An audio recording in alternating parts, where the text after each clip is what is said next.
Hello everyone, welcome to our YouTube channel build civil. तो आज की इस वीडियो में हम लोग ऑटोकैड की इंटरफेस और उसके कुछ इनिशियल सेटिंग्स के बारे में जानेंगे। तो अगर आप हमारे चैनल में न्यू हो या अभी तक आपने हमारा चैनल सब्सक्राइब नहीं किया है तो हमारा चैनल सब्सक्राइब कर लीजिए और बेल आइकन को दबाना ना भूलिएगा। तो आइए स्टार्ट करते हैं। तो सबसे पहले हम ऑटोकैड सॉफ्टवेयर ओपन कर लेंगे। मैं यहाँ पे ऑटोकैड 2020 स्टूडेंट वर्जन यूज़ कर रहा हूँ।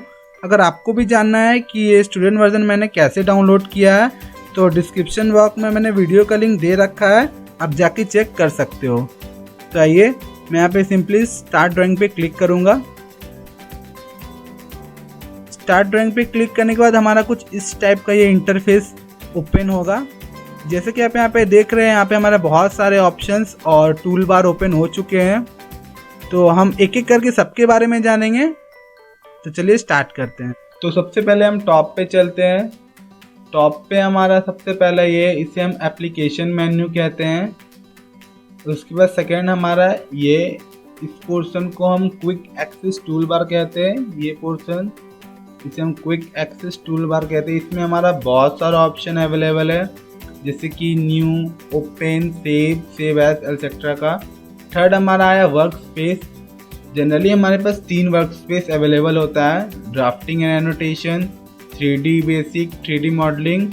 ड्राफ्टिंग एनोटेशन हमारे 2D के लिए है, बाकी ये दोनों 3D basic and 3D modelling 3D के लिए है। उसके बाद हमारा चौथा आता है टाइटल बार। टाइटल बार में जनरली हमारा ऑटोकैड का वर्जन शो करता है और हमारा फाइल का नेम। और अगर आपका वर्क स्पेस आपको यहाँ पे नहीं दिख रहा है तो आप सिंपली ड्रॉप डाउन मेन्यू में क्लिक करोगे और यहाँ से अब अपना वर्क स्पेस ऑन कर लेना और यहाँ से मेन्यू बार को भी ऑन कर लेंगे। जैसे कि आप देख रहे हैं, ये file, edit, view, insert, format, tool etcetera, इसको हम मेन्यू बार कहते हैं। मेन्यू बार में हमारा ऑटोकैड का सारा कमांड अवेलेबल होता है जो हमारे काम में आएगा। सारा कमांड हमारा मेन्यू बार में अवेलेबल होता है। उसके नीचे आएंगे तो हमारा ये टैब दिखता है, home tab, insert tab, annotate tab, parametric tab etcetera, ये सब है।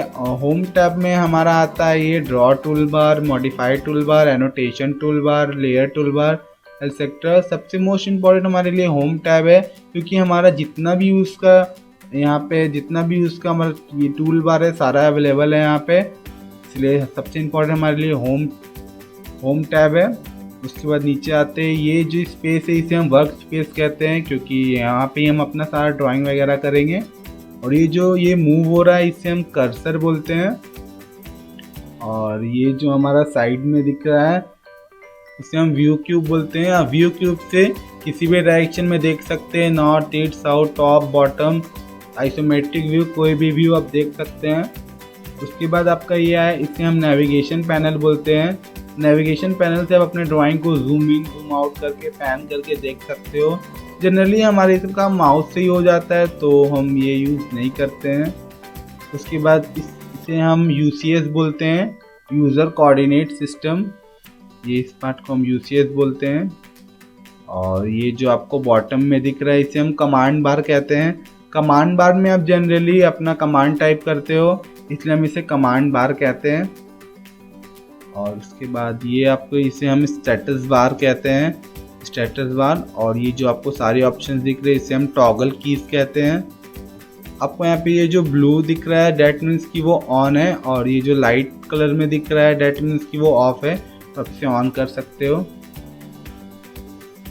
तो अब हम ये टॉगल कीज के यूज़ के बारे में जानेंगे और कौन कौन से टॉगल कीज हमें 2D में ऑन रखने हैं उसके बारे में जानेंगे। तो सबसे पहला हमारा आता है ग्रिड मोड। अगर आप इसे ऑफ कर देते हो तो हमारा वर्क स्पेस कुछ इस तरह से ब्लैंक हो जाएगा। मैं जनरली इसे ऑफ रखता हूँ, आप भी इसे ऑफ रख सकते हो, इससे कोई ज़्यादा इफेक्ट नहीं पड़ेगा। उसके बाद हमारा आता है ये डायनेमिक इनपुट। अगर आप डायनेमिक इनपुट को ऑन रखते हो तो अगर आप कोई भी कमांड टाइप करते हो तो ये आपकी कर्सर के जस्ट बगल पे टाइप होगा। अगर आप इसे ऑफ कर दोगे, अगर आप ये डायनेमिक इनपुट को ऑफ कर देते हो तो अगर आप कुछ भी टाइप करोगे तो ये आपके कर्सर के बगल पे नहीं आएगा, ये आपके कमांड लाइन पे हमेशा टाइप होगा।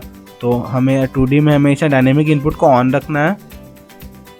उसके बाद हमारा आता है ऑर्थो मोड। ऑर्थो मोड का काम क्या है, अगर आप कोई भी लाइन अगर सिलेक्ट करते हो तो वो आपका स्ट्रेट ड्रॉ होगा। देखिए मैं दिखा रहा हूँ, देखिए ये एकदम स्ट्रेट ड्रॉ हो रहा है बिना किसी एंगल पे बेंड किए, एकदम स्ट्रेट ड्रॉ हो रहा है। तो जनरली 2D में हम ऑन रखते हैं ऑर्थो मोड को। इसकी देखिए अगर मैं इसे ऑफ कर देता हूँ यहाँ से, तो देखिए ये हमारा एंगल पे बेंड होने लगा। इसलिए हम 2D में ऑर्थो मोड को ऑन रखेंगे। उसके बाद हमारा आया ऑब्जेक्ट स्नैप और object snap tracking. Object snap का काम क्या है कि अगर आप कोई भी लाइन या कुछ भी लेते हो ड्रॉ करने के लिए, तो ये आपका ट्रैक करता है पॉइंट्स, जिसकी एंड पॉइंट हो गया, इसका मिड पॉइंट ट्रैक करेगा, ये इसका दूसरा एंड पॉइंट हो गया, इसका मिड पॉइंट समथिंग यहाँ होना चाहिए। देखिए इसका मिड पॉइंट ट्रैक किया। आप किसी भी लाइन का कुछ भी ट्रैक कर सकते हो। ये एंड पॉइंट हो गया, ये इसका मिड पॉइंट हो गया, ये इसका एंड पॉइंट हो गया, कुछ भी। आप अगर आप सर्कल सिलेक्ट करते हो तो उसका ये सेंटर टेंजेंट सब बताएगा। और ये ऑब्जेक्ट स्नैप ट्रैकिंग का काम क्या है, अगर आप कोई भी इसके किसी भी पॉइंट को ट्रैक करते हो, इसकी देखिए एंड पॉइंट को ट्रैक कर रहा हूँ, ये एंड पॉइंट को ट्रैक कर रहा है, ये इसका मिड पॉइंट को ट्रैक कर रहा है, ये देखिए ट्रैक कर रहा है।